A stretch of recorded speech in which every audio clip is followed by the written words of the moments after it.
وَإِذَا سَأَلَكَ عِبَادِي عَنِّي فَإِنِّي قَرِيبٌ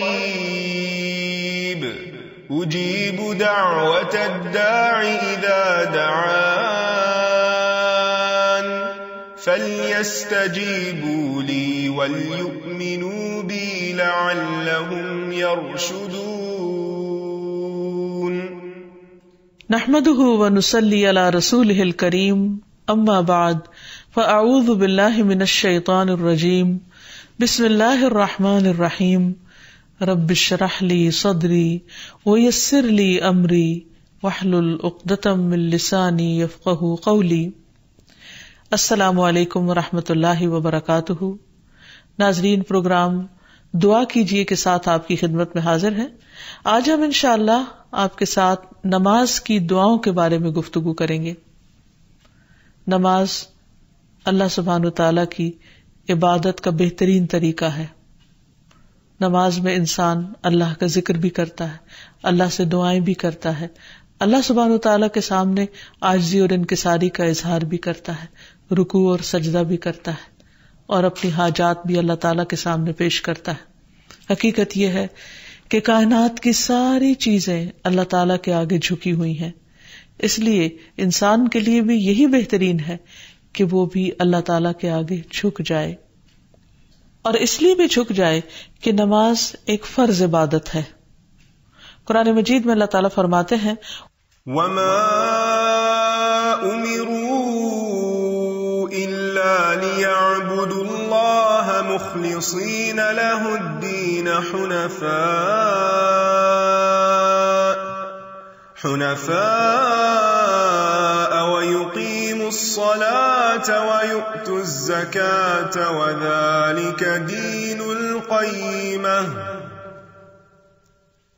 اور انہیں اس کے سوا حکم نہیں دیا گیا کہ وہ اللہ کی عبادت کریں، اس حال میں کہ اس کے لیے دین کو خالص کرنے والے، ایک طرف ہونے والے، اور نماز قائم کریں اور زکوٰۃ دیں، اور یہی مضبوط ملت کا دین ہے. یعنی اصل دین یہی ہے کہ انسان کے اندر اخلاص ہو، انسان اپنے دل کو اللہ تعالیٰ کی طرف راغب کرے، اپنے باقی اعضاء کو نماز کی صورت میں اور اپنے مال کو یعنی بدنی اور مالی عبادات اللہ سبحانہ وتعالیٰ ہی کے لیے خالص کر لے. پھر اسلام کا دوسرا بڑا رکن ہے نماز. اسلام کی بنیاد 5 چیزوں پر ہے، جن میں سب سے پہلے توحید ہے، اور پھر دوسرا ذکر نماز کا آتا ہے. نبی صلی اللہ علیہ وسلم نے بار بار اس کی تلقین فرمائی. ایک دیہاتی آپ کی خدمت میں حاضر ہوا اور عرض کیا، یا رسول اللہ صلی اللہ علیہ وسلم، اسلام کیا ہے؟ آپ نے فرمایا، دن رات میں 5 نمازیں پڑھنا. اس نے پوچھا، کیا ان کے علاوہ بھی مجھ پر کوئی نماز فرض ہے؟ آپ نے فرمایا نہیں. تو گویا یہ ایک بیسک منیمم ریکوائرمنٹ ہے کہ ہر انسان اپنے رب کے سامنے، یعنی ہر مومن اپنے رب کے سامنے دن میں 5 بار جھکے اور وقت کی پابندی کے ساتھ حاضری دے. پھر اسی طرح اللہ سبحانہ وتعالیٰ دن میں 2 بار فرشتوں سے بندوں کی نمازوں کی رپورٹ لیتے ہیں، خبر لیتے ہیں. رسول اللہ صلی اللہ علیہ وسلم نے فرمایا، تمہارے پاس دن اور رات میں فرشتے باری باری آتے ہیں، اور وہ نماز فجر اور نماز عصر میں جمع ہوتے ہیں. جو فرشتے رات کو تمہارے پاس رہیں وہ آسمان پر جاتے ہیں، تو ان کا رب ان سے پوچھتا ہے، حالانکہ وہ اپنے بندوں کا حال خوب جانتا ہے، کہ تم نے میرے بندوں کو کس حال میں چھوڑا؟ وہ کہتے ہیں، ہم نے اس حال میں چھوڑا کہ وہ نماز پڑھ رہے تھے، اور اس حال میں ان کے پاس پہنچے کہ وہ نماز پڑھ رہے تھے. تو اللہ سبحانہ وتعالی انسان سے کوئی رزق نہیں چاہتے، انسان سے تو اللہ سبحانہ وتعالی نے بندوں کو پیدا ہی اپنی عبادت کے لیے کیا ہے. وہ ان سے دنیا کا مال یا رزق نہیں چاہتے، وہ چاہتے ہیں کہ بندے اپنی بندگی کا ثبوت دیں اور اس کے لیے وہ طریقہ اختیار کریں جو اللہ تعالیٰ نے خود ان کو اس کام کے لیے سکھایا ہے، یعنی نماز. پھر اس کے علاوہ یہ بات بھی یاد رہے کہ نماز صرف ایک فریضہ ہی نہیں، یا نماز صرف اللہ سبحانہ وتعالی کا حکم ماننا ہی نہیں، بلکہ نماز انسان کے گناہوں کی آگ کو بجھانے کا کام بھی دیتی ہے، یعنی خود انسان کے لیے پیوریفیکیشن اور تزکیہ کا کام کرتی ہے اور اس کو برے انجام سے بچاتی ہے۔ رسول اللہ صلی اللہ علیہ وسلم نے فرمایا، جب ہر نماز کا وقت شروع ہوتا ہے تو ایک منادی کو بھیجا جاتا ہے، یعنی جو آواز لگاتا ہے، وہ یوں اعلان کرتا ہے، آدم کے بیٹو اٹھو اور اس آگ کو بجھاؤ جو تم نے اپنے نفسوں کے لیے جلائی ہے۔ تو وہ کھڑے ہوتے ہیں اور وضو کرتے ہیں تو ان کی آنکھوں سے گناہ جھڑ جاتے ہیں، اور جب وہ نماز پڑھتے ہیں تو اس اور سابقہ نماز کے درمیانی وقفے میں ہونے والے گناہ بخش دیے جاتے ہیں۔ پھر وہ لوگ گناہ کر کے آگ جلاتے ہیں۔ جو ہی ظہر کی نماز کا وقت ہوتا ہے تو اعلان کرنے والا اعلان کرتا ہے، بنو آدم اٹھو اور اس آگ کو بجھاؤ جو تم نے اپنے نفسوں کے لیے جلائی ہے۔ اور یہ اعلان سن کر وہ کھڑے ہوتے ہیں، وضو کرتے ہیں، نماز پڑھتے ہیں، تو اس نماز اور سابقہ نماز کے مابین ہونے والے گناہ بخش دیے جاتے ہیں، اور اسی طرح باقی تمام نمازوں کے وقت بھی ایسا ہی ہوتا ہے۔ پھر یہ بھی یاد رہے کہ قیامت کے دن انسان سے سب سے پہلا سوال نماز کے بارے میں ہوگا۔ حدیث میں آتا ہے کہ اللہ تعالیٰ فرشتوں سے فرمائے گا، حالانکہ وہ خود ہی خوب جاننے والا ہے، کہ میرے بندے کی نماز دیکھو کہ کیا اس نے اس کو پورا کیا ہے یا اس میں کوئی کمی ہے۔ چنانچہ اگر وہ کامل ہوئی تو پوری کی پوری لکھ دی جائے گی، اور اگر اس میں کوئی کمی ہوگی تو اللہ تعالیٰ فرمائے گا، دیکھو کیا میرے بندے کی کچھ نوافل بھی ہیں، یعنی فرض کی کمی نوافل سے پوری کی جائے گی۔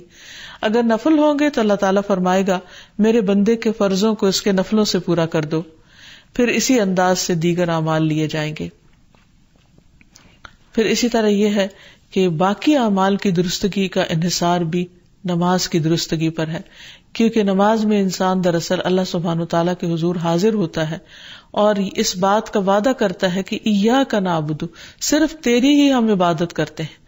اور پھر اگر نماز کے بعد یعنی سلام پھیرنے کے بعد وہ اللہ تعالیٰ کی باتیں ماننے سے انکار کرتا ہے یا اللہ تعالیٰ کی نافرمانی کرتا ہے تو پھر ایک طرح سے وعدہ خلافی کرتا ہے، اور پھر تھوڑی دیر کے بعد دوبارہ وقت ہو جاتا ہے تو دوبارہ اللہ تعالیٰ کے پاس جاتے ہوئے پھر وہ شرماتا ہے، گھبراتا ہے، اور جب وہ کہتا ہے ایاک نعبد و ایاک نستعین تو گویا اللہ تعالیٰ کو راضی کرتا ہے، لیکن پھر وہ بھول جاتا ہے اور پھر دوبارہ۔ تو اس طرح نماز انسان کو مسلسل گناہوں سے پاک کرتی رہتی ہے، بری عادات سے پاک کرتی رہتی ہے، اللہ تعالیٰ کی عبادت کے قابل بناتی ہے، اور پھر یہ بھی کہ نہ صرف یہ کہ انسان کی دنیاوی حالت کو درست کرتی ہے بلکہ قبر میں بھی اس کے لیے روشنی کا ذریعہ ہوگی، اس کی حفاظت کا ذریعہ ہوگی۔ اور قبر میں بندے کی حسرت کیا ہوگی؟ ابو ہریرہ کہتے ہیں کہ نبی صلی اللہ علیہ وسلم ایک قبر کے پاس سے گزرے اور اسے حال میں ہی دفن کیا گیا تھا، تو آپ نے فرمایا، یہ 2 رکعتیں جو کتنی خفیف ہوتی ہیں اور تم لوگ انہیں حقیر اور زائد سمجھتے ہو، یعنی 2 نفل پڑھتے ہوئے گھبراتے ہو، لیکن وہ 2 رکعتیں اگر یہ صاحب قبر اپنے عمل میں زیادہ کر لیتا تو اس کی نظر میں باقی تمام دنیا سے بھی زیادہ اس کو محبوب ہوتی، یعنی اگر وہ یہ نماز پڑھ لیتا تو اس وقت اس کو یہ نماز یعنی 2 رکعتیں جو ہیں ہر چیز سے زیادہ پیاری ہوتی جو اس وقت اس کے پاس ہے۔ یہ بھی یاد رہے کہ نبی صلی اللہ علیہ وسلم کے آخری الفاظ نماز کے بارے میں تھے، اور اسلام میں بچوں کو بھی سب سے پہلے دین کی جو چیز سکھانے کی ضرورت ہے وہ نماز ہی ہے، یعنی عملی زندگی میں۔ چونکہ اس نماز کے بہت سارے فائدے ہیں، اس لیے انسان کو نماز شوق کے ساتھ پڑھنی چاہیے اور اس کو اپنے اوپر بوجھ نہیں سمجھنا چاہیے۔ نماز اللہ سبحانہ وتعالیٰ کی رحمت کا ذریعہ ہے۔ اللہ تعالیٰ فرماتے ہیں وَأَقِيمُوا الصَّلَاةَ وَآتُوا الزَّكَاةَ وَأَطِيعُوا الرَّسُولَ لَعَلَّكُمْ تُرْحَمُونَ، نماز قائم کرو، زکوٰۃ ادا کرو، رسول کی اطاعت کرو تاکہ تم پر رحم کیا جائے۔ نبی صلی اللہ علیہ وسلم نے فرمایا، جب تم میں سے کوئی شخص نماز کے لیے کھڑا ہوتا ہے تو اللہ تعالیٰ کی رحمت اس کی طرف متوجہ ہوتی، یعنی وہ رحمت کا مستحق ہو جاتا ہے، اور ایسے بندے سے اللہ سبحانہ وتعالیٰ خوش ہوتے ہیں، کیونکہ ایسے لوگ اللہ تعالیٰ کو راضی کرنے کے لیے دوڑ دھوپ کر رہے ہوتے ہیں۔ فرمایا، جو مسلمان مرد نماز اور ذکر کے لیے مسجدوں میں پابندی سے حاضر ہوتا ہے، اللہ تعالیٰ اس سے ایسا خوش ہوتے ہیں جس طرح مسافر کے گھر والے اس کے گھر واپس آنے پر خوش ہوتے ہیں۔ یعنی ایک شخص لمبے طویل سفر کے بعد جب گھر لوٹتا ہے تو گھر والوں کی خوشی کا ٹھکانہ نہیں ہوتا، تو اسی طرح جب ایک بندہ اپنے دنیا کے کام کاج چھوڑ کر مسجد میں حاضری دیتا ہے تو اللہ سبحانہ وتعالیٰ بھی اس سے اسی طرح خوش ہوتے ہیں. پھر اسی طرح خصوصی طور پر جو شخص فجر کی نماز پڑھتا ہے وہ اللہ کے ذمے میں آ جاتا ہے، اللہ تعالیٰ کی پناہ میں آ جاتا ہے. رسول اللہ صلی اللہ علیہ وسلم نے فرمایا جس نے صبح کی نماز پڑھی وہ شام تک اللہ کے ذمے میں ہے. پھر اسی طرح ایسا شخص فرشتوں کی دعائیں پاتا ہے. رسول اللہ صلی اللہ علیہ وسلم نے فرمایا جب کوئی شخص نماز کے بعد اپنی جائے نماز پر بیٹھا رہتا ہے تو فرشتے اس پر صلاۃ پڑھتے رہتے ہیں. اور فرشتوں کی صلاۃ کیا ہے؟ اللہم اغفر لہ، اللہم ارحمہ، اے اللہ تو اسے بخش دے، اے اللہ تو اس پر رحم فرما. تو اسے یہ بھی پتہ چلتا ہے کہ نماز کا سلام پھیرتے نہیں اٹھ جانا چاہیے، بلکہ اپنی جگہ پر بیٹھ کر دعا کرنی چاہیے، ذکر کرنا چاہیے. اور خاص طور پر اگر ایک نماز کے بعد دوسری نماز کا انتظار کرنا پڑے تو اس سارے وقت میں، اس سارے عرصے میں ایسا شخص فرشتوں کی دعائیں لیتا رہتا ہے. پھر اسی طرح یہ ہے کہ نماز سے انسان کے گناہ جھڑتے ہیں، اس کے بوجھ ہلکے ہوتے ہیں اور پھر انسان کو پاک کرنے کا ذریعہ بنتی ہے. رسول اللہ صلی اللہ علیہ وسلم نے فرمایا جب بندہ وضو کرتا ہے اور کامل وضو کر کے نماز شروع کرتا ہے اور کامل یعنی مکمل نماز پڑھتا ہے تو اپنی جگہ سے ایسے نکلتا ہے جیسے ماں کے پیٹ سے وہ اپنے تمام گناہوں سے پاک ہو چکا ہوتا ہے. ویسے بھی آپ صلی اللہ علیہ وسلم نے ایک مشہور اگزامپل میں یہ سمجھایا کہ کیا تم میں سے کسی شخص کے دروازے پر اگر نہر ہو اور وہ دن میں 5 مرتبہ اس میں نہائے تو اس کے جسم پر کوئی میل کچیل باقی رہے گا؟ تو لوگوں نے عرض کیا کہ ہرگز نہیں. تو آپ نے فرمایا جو شخص 5 نمازیں پڑھتا ہے تو اس پر بھی کسی قسم کے گناہ باقی نہیں رہتے. آپ نے ایک اور جگہ پر یہ بھی فرمایا کہ مسلمان بندہ جب اللہ کی رضا حاصل کرنے کے لیے نماز پڑھتا ہے تو اس کے گناہ اسی طرح جھڑ جاتے ہیں جیسے اس درخت کے یہ پتے جھڑتے ہیں. یعنی جو خزاں کے موسم میں درختوں سے پتے جھڑتے ہیں تو کچھ بھی باقی نہیں رہتا. اسی طرح نماز کے ساتھ سارے گناہ ایسے صاف ہوتے ہیں کہ کچھ بھی اس کے اوپر بوجھ باقی نہیں رہتا.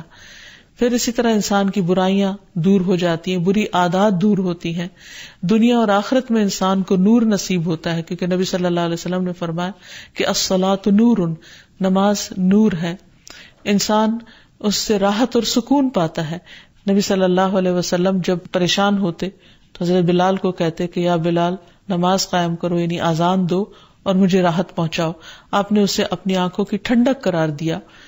پھر اسی طرح قرآن مجید سے یہ بھی پتہ چلتا ہے کہ نماز انسان کو برائیوں اور بے حیائیوں سے بھی روکتی ہے. اللہ تعالیٰ فرماتے ہیں ان الصلاۃ تنہی عن الفحشاء والمنکر، کہ نماز انسان کو بے حیائی اور برائی سے روکتی ہے. وَلَذِكْرُ اللَّهِ اکبر، اور اللہ کا ذکر یقیناً سب سے بڑا ہے. وَاللَّهُ يَعْلَمُ مَا تَصْنَعُونَ، اور اللہ خوب جانتا ہے جو تم کرتے ہو، یعنی جو بھی تمہارے اعمال ہیں ان سے خوب واقف ہے. پھر اسی طرح یہ ہے کہ انسان سے برے اخلاق اور بری صفات جو ہیں وہ ختم ہوتی چلی جاتی ہیں، کیونکہ اللہ تعالیٰ کا وعدہ ہے کہ جو شخص اپنی نماز میں پابندی کرے گا وہ ان چیزوں سے بچے گا. ان الانسان خلق ہلوعا اذا مسہ الشر جزوعا واذا مسہ الخیر منوعا الا المصلین الذین هم علی صلاتهم دائمون.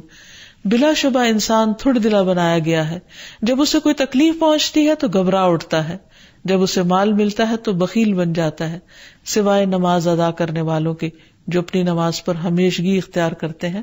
یعنی ایسے لوگ پھر ان برائیوں سے بچ جاتے ہیں. پھر اسی طرح روزمرہ زندگی میں پیش آنے والے جو فتنے ہیں ان کا کفارہ بھی نماز بنتی ہے.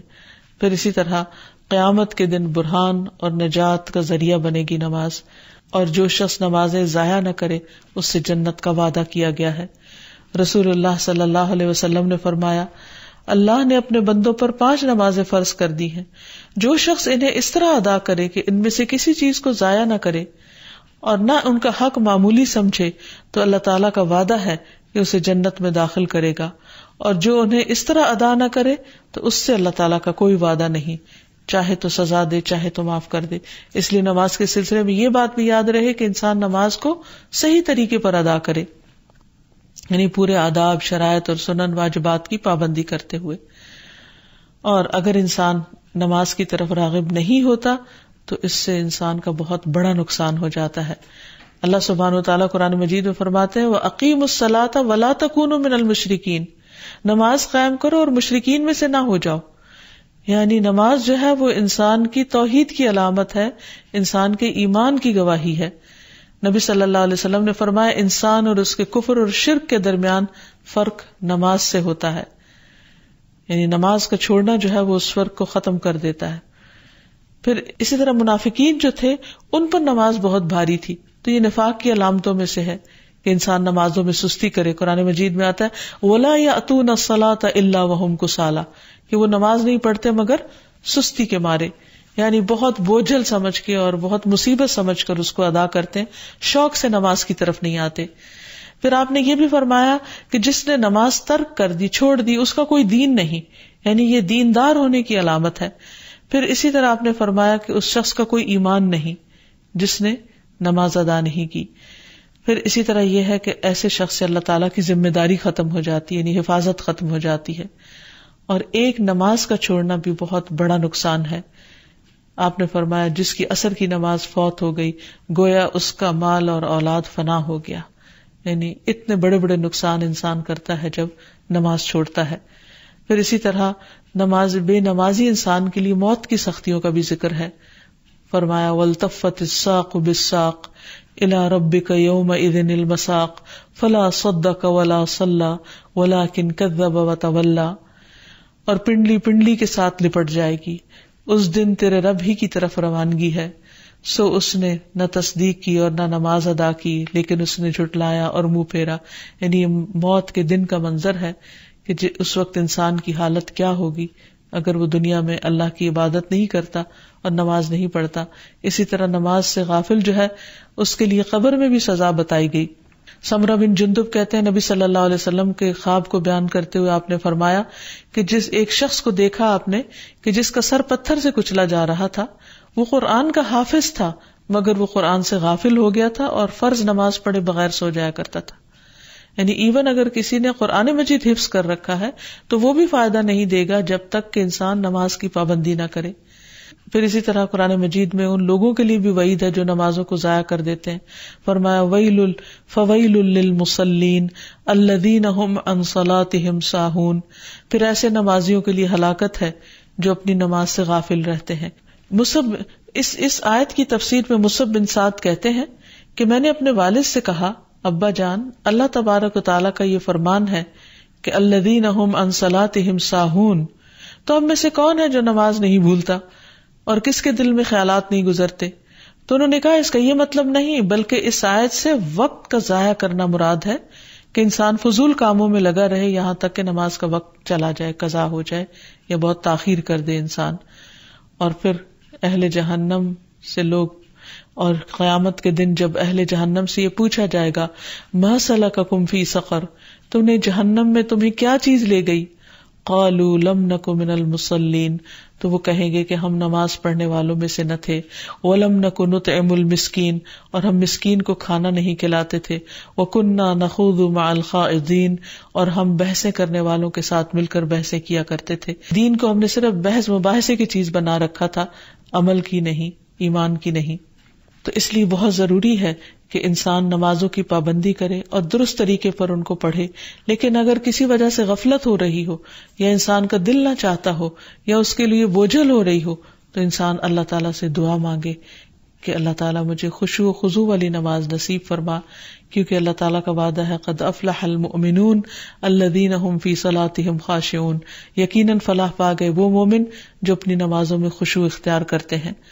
اور پھر یہ دعا بھی پڑھتا رہے رب اجعلنی مقیم الصلاۃ ومن ذریتی ربنا وتقبل دعا، اے میرے رب مجھے بھی اور میری اولاد کو بھی نماز قائم رکھنے والا بنا، اے پروردگار میری یہ دعا قبول فرما لے. پھر اسی طرح یہ ہے کہ انسان فرض نماز کے بعد خصوصی طور پر دعا کرے کیونکہ وہ دعا کی قبولیت کا وقت ہوتا ہے. پھر ہر نماز کے بعد تسبیحات فاطمہ پڑھے، 33 بار سبحان اللہ، 33 بار الحمدللہ اور 34 بار اللہ اکبر. پھر معوذات یعنی سورۃ الاخلاص، سورۃ الفلق، سورۃ الناس پڑھے. پھر آیت الکرسی پڑھے.